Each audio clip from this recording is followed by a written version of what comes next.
मध्य प्रदेश के 3 परिवार जो हिंदू से मुस्लिम हो गए थे वो हैदराबाद में आकर रह रहे थे। यहाँ पे अच्छी खासी जॉब भी थी, मगर उनके ऊपर इल्ज़ाम है कि हिंदू से मुस्लिम है और दूसरी अनेक तरह के वो प्रोग्राम्स के अंदर इन्वॉल्वमेंट हो रहे हैं। इसी को लेकर मध्य प्रदेश पुलिस ने छापे मारकर 3 लोगों को हिरासत में लेकर पूछताछ कर रही है, जिनमें से मध्य प्रदेश पुलिस का कहना है कि मेन जो है वो सलीम है। फिलवक्त उनकी बीवी राहिला टीवी से बातचीत करने के लिए है। मैडम देखिए, पुलिस यहाँ पर कब आई थी और पुलिस को किन चीज़ों को लेकर सवाल किए गए थे आपसे, और आखिर ये माजरा क्या है? पुलिस 9 तारीख की मॉर्निंग में आई थी। मेरे हस्बैंड और मेरे बच्चे स्विमिंग के लिए जा रहे थे दोनों। और माजरा तो खैर मैं भी नहीं जानती क्या है। पुलिस के पास ना कोई वारंट था, ना कोई एफआईआर थी। बस डायरेक्टली घर में घुसे और सारा सामान इधर उधर फेंकने लगे और ढूंढने लगे, जैसे कोई चीज़ एक प्लान करके आए हो कि उनके को कुछ मिलेगा और हमें इसको लेके जाना है। उनको कुछ नहीं मिला तो उन्होंने हमारे लिटरेचर्स, जो हमारी बुक्स थी, वो निकाल के बैठ गए और एक एक लिटरेचर पढ़ने लगे। हमारे पास सैकड़ों बुक्स अवेलेबल हैं, कई सारी बुक्स हमारे पास अवेलेबल है। हम हर बुक और अच्छी से उसको पढ़ते थे, स्टडी करते थे, क्योंकि हमने इस्लाम एक्सेप्ट किया था। हम इस्लाम को जान रहे थे कि इस्लाम है क्या। ऐसे ही आंख बंद करके कोई अपना पूरा परिवार और अपना सारा कुछ छोड़ के नहीं आ जाता। पता करना होता है कि एक आयत को हम पढ़ते थे, उसका एक्सप्लेनेशन पढ़ते थे और जानते थे, समझते थे। उसके बाद हमारे पास जो लिटरेचर था, वो लिटरेचर वो एक एक करके छाँट के लेके चले गए। बच्चों के खिलौनों में से जो खिलौने उनको ऐसा लग रहा था कि जिससे इनके ऊपर कोई जुल्म साबित कर सकते हैं, तो वो खिलौने यहाँ से लेके चले गए। और ना कुछ भी नहीं था उनके पास, कोई वारंट नहीं था। कोई, मैं पूछ रही हूँ कि मेरे हस्बैंड के लिए कोई एफआईआर लिखी हो तो मुझे बताओ। तो किसी ने अगर इनकी कंप्लेन करी है तो वो तो बताओ, किसने कंप्लेन करी है, किस बिना पे कंप्लेन करी है। ये कहते हैं कि इन्होंने तकरीरें दी, तो एक तकरीर का कोई वीडियो दिखा दो, कहाँ जाके इन्होंने तकरीरें दी। सुबह से शाम तक बंदा कॉलेज में होता है, 5 बजे घर आता है, घर आके रेस्ट करता है, उसके बाद बच्चों को पढ़ाता है। ये उसकी स्कूल पूरी लाइफ चल रही थी। सैटरडे संडे उसके जो भी फ्रेंड्स होते हैं, जो भी आए घर में बैठ के कुरान पढ़ते हैं, चले जाते हैं। और फ्रेंड्स क्या, मतलब ये 2 लोग ही बस होते थे। अब्बास भाई होते थे और अब्दुल रहमान भाई होते थे, क्योंकि वो भी रिवर्ट है। और वो लोग पढ़ते क्या थे मैं तो आपको वो भी बताती हूँ, क्योंकि मैं इस घर में रहती थी। जब भी मैं सुनती थी मैं यही देखती रहती थी कि वो लोग अलग अलग ऑथर की कुरान लेकर आते थे और उसमें डिफरेंट ऑफ ओपिनियन डिस्कस करते थे कि ये देखिए इस ऑथर की कुरान में ये फ़र्क है, इस ऑथर की कुरान में ये फ़र्क, इस ऑथर की कुरान में ये फ़र्क है। अब जो भी इन्होंने जो किया वो ये किया कि इस्लाम की दावत देना, लोगों को ये चीज़ बताना, ये करो मत करो, ये इनका नेचर था। ये ऐसे थे अल्हम्दुलिल्लाह, ये लोगों को सही की तरफ रोकते बढ़ाते चले जाते थे। इवन घर में अगर बच्चे भी लड़ रहे होते हैं तो उनको भी कहा करते थे, बेटा नहीं लड़ना, एक पे हाथ नहीं उठाना, ये हाथ उठाना सही नहीं है एक दूसरे पे। तो ये चीज़ इनकी तो नेचर में था कि ये लोगों को बोलते थे कि ऐसा नहीं करना चाहिए, ऐसा करना चाहिए। क्योंकि हमारे अगर इस्लाम जानते हैं तो इस्लाम की उसमें कहते थे कि ये इस्लाम कहता है बेटा, इस्लाम में ऐसा है कि हमें ये नहीं करना चाहिए, ऐसा नहीं करना चाहिए। ये तो जो भी कुरान हदीस और इस्लाम के कुरान के अकॉर्डिंग बातें होती थी वही लोगों को कहते थे या बताते थे। इसके अलावा कोई चीज़ नहीं। अगर कुरान की बातचीत होती थी, कुरान को समझाने वाली बात होती थी, तो मध्य प्रदेश पुलिस का कहना है कि हैदराबाद के आसपास वाले इलाकों में बहुत सारे ट्रेनिंग कैंप रखते थे और घर में भी बाज़ाब्ता बयानात होते थे, बाज़ाब्ता जलसे होते थे, बहुत सारे लोगों के जहन तब्दील करने की बात भी खुल के आ रही है। मगर ये सब ठीक भी तो नहीं था ना, जहाँ पे इस्लाम को समझाने वाली बात में दहशतगर्द कहाँ से आ गई? मैं वही तो पूछ रही हूँ कि इस्लाम को समझाने वाली बात में दहशतगर्द आ कहाँ से गई? दहशतगर्दी तो वो होती है जो रोड पे आज अगर मैं मुँह खोल के बोलती हूँ तो आप मुझे बताइए कि क्या ऐसी रैलियाँ नहीं निकाली जाती जिनमें किस तरह की बातें की जाती हैं, किस तरह से रखा जाता है? क्या ये दहशतगर्दियाँ नहीं फैलाई जा रही? आप बताइए, खुद से बताइए ना। और अगर इस्लाम में अगर कुरान की बात अगर कोई बंदा कह रहा है तो क्या वो दहशतगर्दी होगी? कुरान जो कहती है वो बात अगर वो किसी को समझा रहा है तो क्या ये दहशतगर्दी होती है? आप मुझे और जहाँ ये एलिगेशन लगाया जा रहा है कि जलसे होते हैं, तो छोटा सा घर है, इसमें क्या जलसा होगा? हाँ, ईद और इफ्तार के समय इफ्तार पार्टी हुई थी, तो इफ्तार पार्टी में किसके घर में इफ्तार पार्टी? क्या आपके घर में इफ्तार पार्टी नहीं होती? क्या जो भी मुस्लिम है उसके घर में इफ्तार पार्टी नहीं होती? जाहिर सी बात है मुसलमानों के घर में होती है, लोग आते हैं चले जाते हैं। वैसे ही हम लोगों की कोई फैमिली नहीं होती, तो रिवर्ट भाई बहन, और वो भी 2 या 3 फैमिलीज़ हैं बस। वो आए और वो यहाँ से चले गए, इसके अलावा कुछ भी नहीं था ऐसा कि कोई हम लोगों ने जलसे किए या कोई ऐसी तक। मैं वही तो बोल रही हूँ, जो भी आप इल्ज़ाम लगा रहे हैं ये बेबुनियाद इल्ज़ामों का कोई एविडेंस तो दीजिए, इन्होंने कब ऐसा कर दिया? और जो कह रहे हैं ट्रेनिंग कैंप, अब ट्रेनिंग कैंप जंगलों में, हैदराबाद के आसपास कितने जंगल हैं? जंगल हैं हैदराबाद के आसपास? आप मुझे बताएं कि जाके ये ट्रेनिंग कैंप लगाएंगे। एक सैटरडे संडे की छुट्टी मिलती है, सैटरडे की भी नहीं मिलती, संडे की छुट्टी मिलती है, जिसमें घर का सामान लाना, बच्चों के साथ टाइम स्पेंड करना, ये एक फादर की जिम्मेदारी होती है और वो वही जिम्मेदारी निभाते थे। उसमें किसी भी तरह के कोई ट्रेनिंग कैंप लगाते थे, ये तो बहुत बड़ी बात हो गई। हाँ, ये ज़रूर मेरे शौहर को होता था कि भाई मस्जिदें हैं, जो मस्जिदें वीरान पड़ी हुई हैं, हम एक बार जाके उनमें नमाज़ पढ़ेंगे तो मस्जिदें आबाद हो जाएंगी। बस एक ये सोच इनकी ज़रूर होती थी कि बस हमें मस्जिदों को आबाद करना चाहिए, मस्जिदें वीरान क्यों रहती हैं, अल्लाह का घर क्यों वैसा रहता है, बस। राइला जी देखिए, कल जब मध्य प्रदेश में हमारे टीवी 9 के जब टीवी 9 से आपके परिवार के लोग, आपके सास ससुर बात करते हुए कहा कि जब उन्होंने हिंदू से मुस्लिम में कन्वर्ट हुआ था, वो सीरिया को भी जाने की बात उन्होंने खुलकर कहा है। ये बात भी तो शायद ठीक नहीं था। आप मुस्लिम इस्लाम में कन्वर्ट हो गए और सीरिया जाकर देश के खिलाफ लड़ने की बात आ गई। जी, ये जो उन्होंने बात कही है सीरिया जाने की, ये बिल्कुल बेबुनियाद है। और ऊपर से कह रहे हैं 2010 में तो इन्होंने इस्लाम एक्सेप्ट किया था। ये इस्लाम की ABC भी नहीं जानते थे, बस कलमा पढ़ा था इन्होंने और इस्लाम को जान रहे थे, समझ रहे थे। तो कहाँ से सीरिया जाने की बात हो सकती है? मुझे नहीं पता कि मेरे फादर इन लॉ ने इतनी बड़ी बात कह कैसे दी। ये उनकी तरफ से इतना बड़ा एलिगेशन था। ना डॉक्यूमेंट है बंदे के पास। सीरिया कोई आपके आजू बाजू नहीं है कि सीरिया आप ट्रेन में बैठेंगे और बस में बैठेंगे और चले जाएंगे। मेरे हस्बैंड के पास कोई डॉक्यूमेंटेशन नहीं था। उनके डॉक्यूमेंटेशन जो भी बने MP में 2014-15 में बने, मेरे पास पूरे प्रूफ हैं इसके। तो जब कुछ भी नहीं है तो वो बंदा सीरिया चला जाएगा, सीरिया जाने की बात कहेगा? ये कहाँ से ऐसे वर्ड्स यूज़ कर रहे हैं और क्यों कर रहे हैं? पूछिए उनसे जाकर। मैं खुद सवाल करी आज सुबह, मुझे बहुत बुरा लगा जब मैंने देखा। मैंने कहा आपने क्यों कहा पापा जी ये बात? कब कहा इन्होंने ऐसा? उनके पास कोई जवाब नहीं था। मैंने कहा आपने इतनी बड़ी बात क्या दी बिना किसी प्रूफ के? इन्होंने कब करा ऐसा कि सामान पैक करो और सीरिया जा रहे थे? सुभान अल्लाह, मतलब कुछ तो अकल लगाते। सीरिया कौन जा सकता है जिसके पास पासपोर्ट हो? अगर मैं लीगल भी बात करती हूँ तो कौन जा सकता है? पासपोर्ट हो, जिसका आधार कार्ड सौरभ राजवैद्य के नाम से है, इसके पास कुछ भी पासपोर्ट नहीं है, वो कहाँ जाएगा सीरिया? ये क्या बात कर रहे हैं वो? और उनके पास कोई प्रूफ है इसका कि बस कह दिया, हमें जो कहना है कह दिया? जी एक बात बताइए, आप खुद रिसर्च करके या मुसलमान हुए थे या किसी ने आपको मोटिवेट करके मुसलमान बनवाया था? कभी आपके परिवार से ऐसा कुछ बात होती है, जैसा कि आप जिस तरह से जिस दौर से आप गुजर रहे हैं, शायद उसकी तकलीफ का अंदाज़ा लगाना मुश्किल है कि आपके परिवार, आपके माँ बाप या आपके सास ससुरों से किसी से बात होती है इन दिनों में? जी अल्हम्दुलिल्लाह, मेरे परिवार से मेरी बात होती है और सास से मेरे शौहर की बात हुआ करती थी। मेरे फादर इन लॉ और मेरे हस्बैंड के बीच में हमेशा इख्तलाफ रहे और इतने ज़्यादा इख्तलाफ रहे, और उसका रीज़न ये था कि मेरे शौहर का एक कहना होता था कि भाई आप मुझे कुछ भी कह लो, मेरी बीवी को कुछ कह लो, मेरे बच्चों को कुछ कह लो, आप जो कहना है आप इनको कह लो, बट मेरे अल्लाह और मेरे रसूल को कुछ मत बोलो। अगर आप उनको कुछ बोलोगे, मैं आपके खुदाओं को कुछ नहीं बोल रहा, आप मेरे खुदाओं को क्यों गाली देते हो, क्यों बुरा कहते हो? इनके अंदर बस एक ये चीज़ होती थी और वो पापा जी को बर्दाश्त नहीं थी। जब भी जाते थे तो इस बारे में कुछ वो कहते ही थे।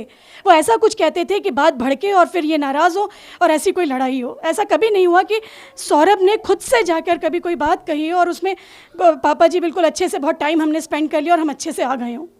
जी एक आखिरी सवाल है, आप मध्य प्रदेश के सरकार से और आपके फैमिली के मेंबर्स, खासतौर पर आपके सास ससुर या माता पिता जो भी आप इल्ज़ाम लगा रहे हैं या जो भी वो सच कह रहे हैं, उनसे आप क्या कहना चाहेंगे?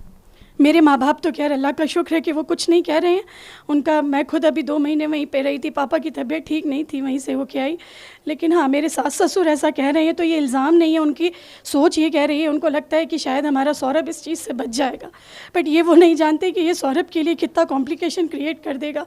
तो मैं तो यही रिएक्ट करूँगी कि ये आप लोग क्यों बोल रहे हो ऐसा जो झूठ है, जिसकी कोई बिना नहीं है।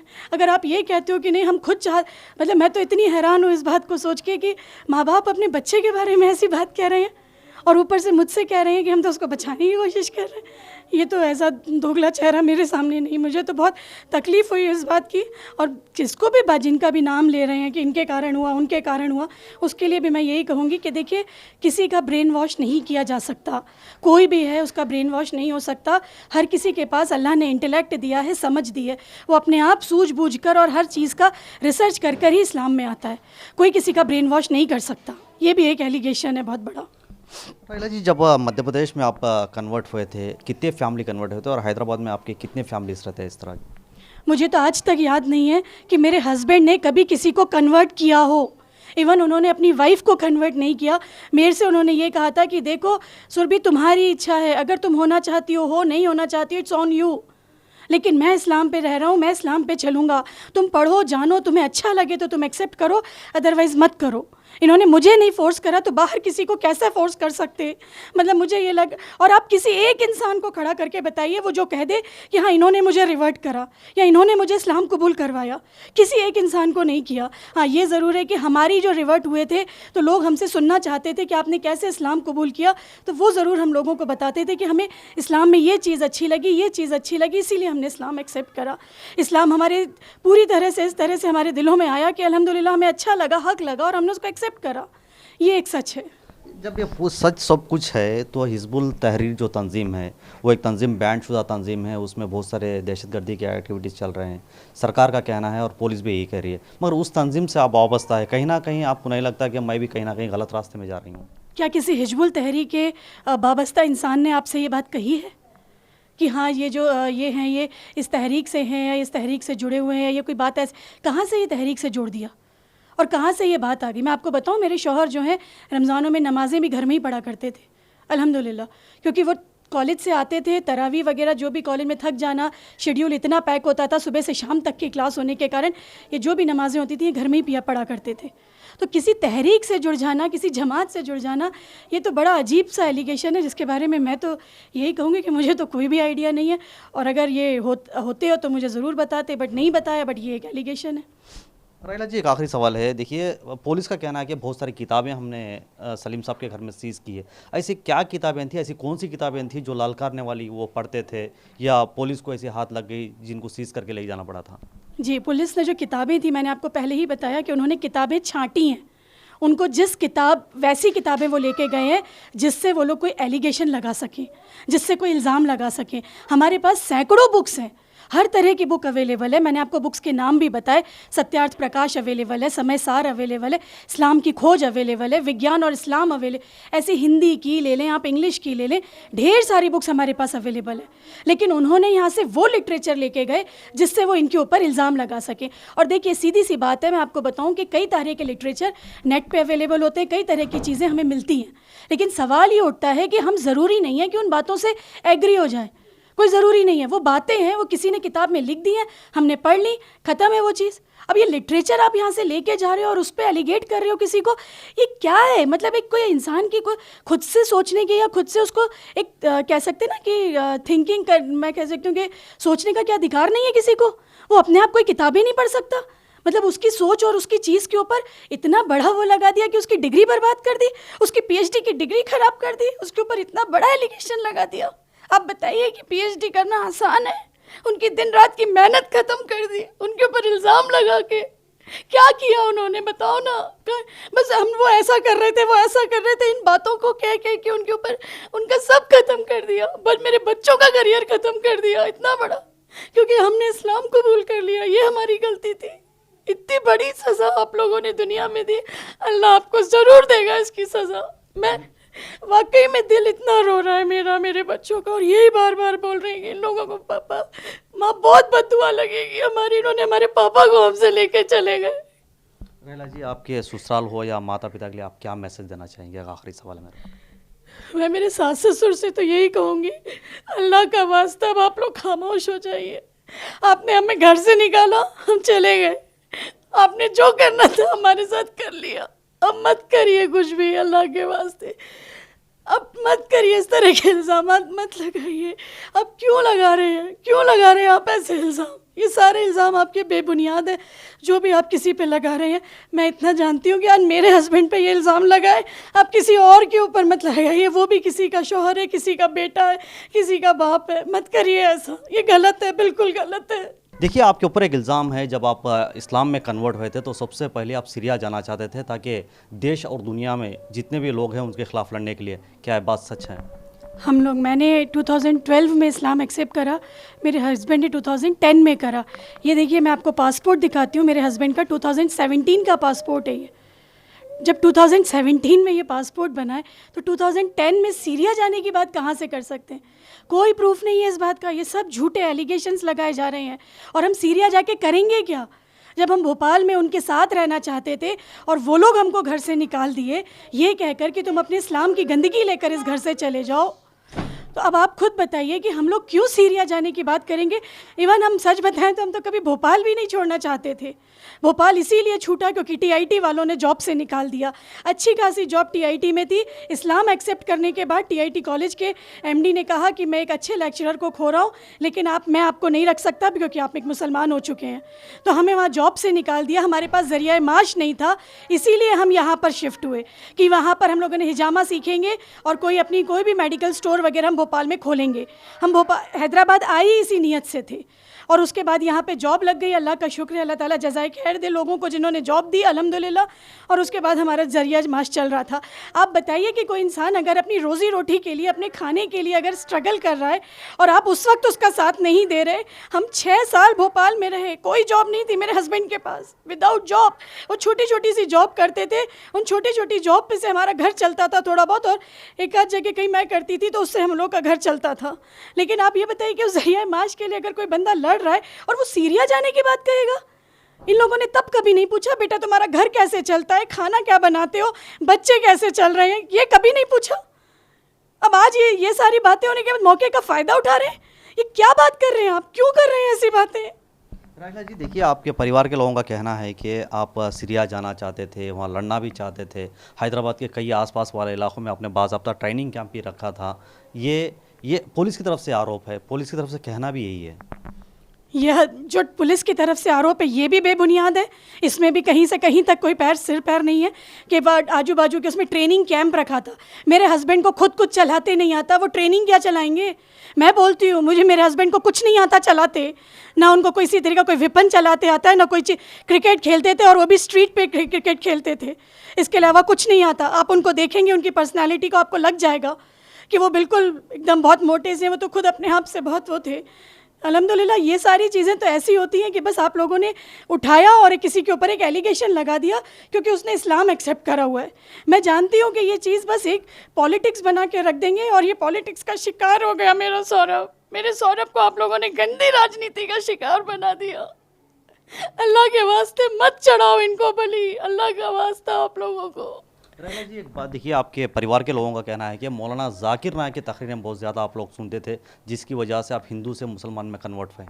डॉक्टर जाकिर नाइक की वीडियो हमने सुनी, बिल्कुल सही है ये कि हम यूट्यूब पे डॉक्टर जाकिर नाइक की वीडियो सुना करते थे अल्हम्दुलिल्लाह। लेकिन ऐसा नहीं हो जाता कि कोई किसी का ब्रेन वॉश कर दे। और उसकी वीडियोस को सुनने के बाद हमने जो भी हमें अच्छा लगा, वीडियोस तो आप भी सुनते होंगे, सब तरह की वीडियोस यूट्यूब पे अवेलेबल है, तो कोई ज़रूरी नहीं होता कि हम किसी के एक्सेप्टेंस दे दें कि हमें अच्छी लगी और हम उसको एक्सेप्ट कर लें। ऐसा नहीं था। हमने डॉक्टर जाकिर नाइक की वीडियो सुनी, लेकिन खुद एक्सेप्ट करा, खुद इसको समझा, खुद जाना, खुद रिसर्च करी। हम लोग लिखा करते थे हर चीज़ को, कंपैरेटिव रिलीजन हमने खुद पढ़ा। सलीम साहब की बीवी राहिला का कहना है कि उनका इस्लाम में कन्वर्ट होने के बाद ही उनका पासपोर्ट बना था, मगर उनके लिए खाने के लिए खाना नहीं था। वो सीरिया कहाँ से जाएंगे? अब उनको डर इस बात का है कि कहीं इनके शोहर को लेकर अब राजनीति शुरू ना हो जाए। ये चिंता अब राहिला को सता रही है। हैदराबाद से कैमरामैन श्रीनिवास के साथ नूर मोहम्मद, TV9।